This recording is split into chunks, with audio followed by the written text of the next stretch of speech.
right, ladies and gentlemen, thanks for tuning in to my political channel, Save America. Vote for Tulsi Gabbard. Tulsi was on CNN last night. I covered that in the last video.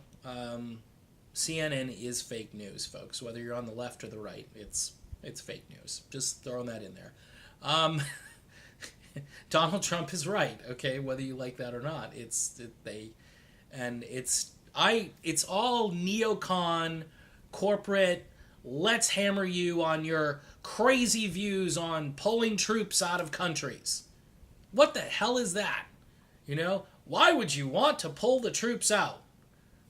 Because there's nothing for us to fight for there. What are we fighting for? Well, you know, and then you get the intelligence battle. And this has been going on since the supposed Assad thing, okay? Where he supposedly, and there have been people that have debunked this over and over again. But because the New York Times printed it, another fake news newspaper, that means it's got to be truth, right? It's just crazy. So this is funny for me because I've kind of come from the right and I've seen the onslaught on Trump from day to day, and I go, guys, let it go. I mean, the Russia thing has caused a Cold War. You imagine that? It's caused, and Tulsi Gabbard is the only person talking about that. And she's kind of pointing fingers at the media. Hey, we know you want to get this guy, but you're causing a Cold War in the process. Is that worth it? That's not worth it. Excuse me, my voice is just doing crazy things. I got kind of a cold or something from the weekend, but what was I going to say? The Electoral College. I want to talk about this mock-up that was done a few weeks back. Head-to-head matchup between Donald Trump and Tulsi Gabbard. Now, they may have done this with other Democrats, and the other Democrats are, I don't know if they're more palpable in certain states, they're more, I don't know. But the one that they did with Tulsi Gabbard has Tulsi Gabbard winning basically 278 electoral votes, which is obviously enough to win. You need 270. Trump gets 260. It's a close election, and it hangs on 3 states. The 3 states it hangs on are Pennsylvania, Wisconsin, and Michigan. Okay? And I'm a little sketchy on Michigan, but I would say that she has this Electoral College breakdown was really well done. You can find it, just Google or put in the search bar that you want to see head-to-head Electoral College matchup between Trump and Tulsi Gabbard, and I'm sure the video will pop up. It's really well done. It's about 14 minutes long to watch the video, and the person doing it isn't a rabid partisan or anything like that. They're just going through common sense, the way different states are leaning, and how they're, the country is, philosophically, the country is probably getting a little bit bluer, and being as I'm kind of center right, I'm not particularly happy with that. But here's what I'm happy about is that Tulsi Gabbard could win, and then she could say, you know what, we're pulling our troops home. We're pulling our troops home.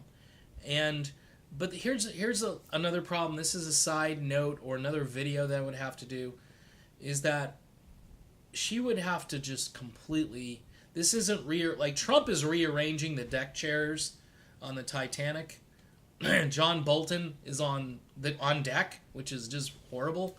Elliot Abrams. I mean, she would have to go in and just, hey, I'm an anti-war president. I don't believe in regime change wars, and talk about a massive personnel change. I mean, the deep state exists, folks, and it is hell-bent on keeping these wars going, and it's bankrupting this country. And if you want money for education, infrastructure, any of your social programs, people on the left particularly like, and some on the right like them too, they just don't admit it. The bottom line is you definitely need money. And if you've got money because you don't have a constant war going on, I think you can achieve those goals and peace and prosperity. You know what I mean? That's the ultimate goal. I mean, Ron Paul would say the same thing. His son Rand sometimes says the same thing. That's where I come from. But this electoral college thing gives me hope. But here's the negative side to all of this: is that she comes out, she announces she could actually beat Trump, she could win, and the Democrat Party's not going to let her get anywhere. They're not going to let her go anywhere. His CNN coverage last night, like I said, let's sandwich her in between two unknown people. So she's buried amidst all that. We did give her kind of a prime time slot, which is nice, on a Sunday night. So hopefully some people did tune in. But we did spend half the hour attacking her views on Syria and Assad. And, you know, by the time we got halfway through it, she got a question from that woman about sexual assault in the military. And holy crap, did she absolutely just, I don't want to say killed it, because that's kind of not the right phrase, but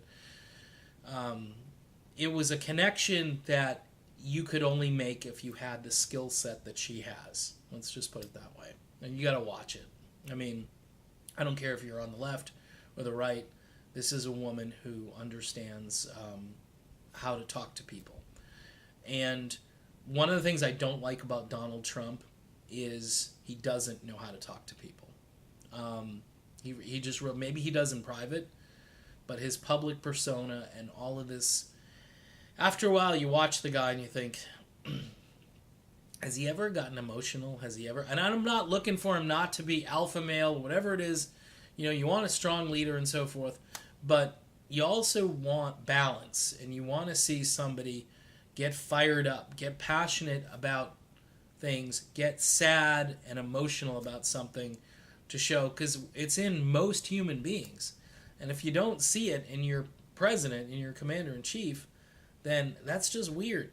And after a while, it's kind of played the wrong way in my heart, because I know we need somebody who is connected and who can connect with people. So she's got a real chance to win this, but her polling numbers are nowhere. I mean, she's not polling in Iowa. So you got like 10 candidates and she's not in the top 10. It's folks, if she doesn't break into the top 10, top 5, I would say, then I hate to use this phrase because it was so overused the last time around, but this thing is rigged. Okay, it's rigged. It's rigged, and you're going to have perpetual war. I don't even know if Bernie, a lot of people say, well, Bernie's good, but he's not going to stand up. And that might be true. He's got to be able to stand up to these people. And imagine him meeting with all these war hawk neocons that were probably appointed, some of them by Obama and Bush and whoever else in the government. I know Trump's tried to purge some of them, and then Trump's brought them in because he wants to, I don't know if he wants to make peace with the neo-libs and the neocons because he thinks he's going to win the election using those elements. Don't know. All I know is Tulsi can win. Tulsi is real. She's sincere. She's got a thoughtful view on pretty much every topic that's out there. So I have never watched anything like this from a presidential candidate. I haven't. And I haven't liked a Democrat candidate. I don't know. You got to go way back in time for me to say, yeah, that Democrat was okay. You know, I don't know. I mean, at least on a likable level, and say, you know, it's like I've been treated to like the Howard Deans of the world. You know, I remember the Screaming Hyena. You know, we're going to go to Washington, we're going to go to this, we're going to do that. And it was like, this is the best they got? I mean, this is a thoughtful, calm woman who is very comfortable in her own skin and who has a great set of beliefs. And we'll see what happens.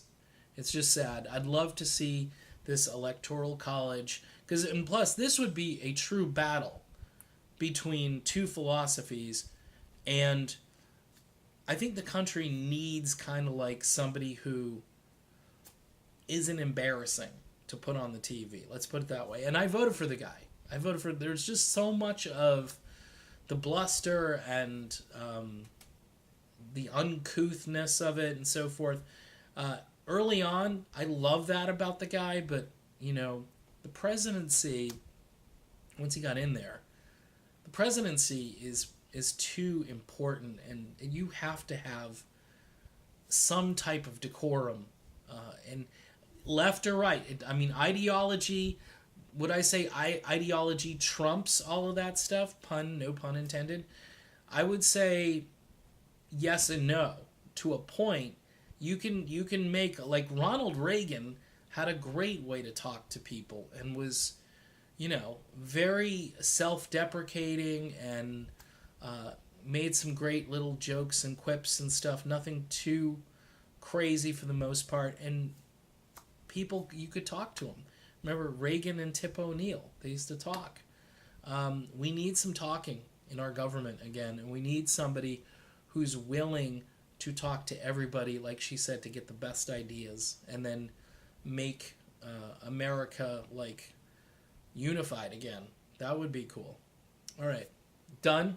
See you soon.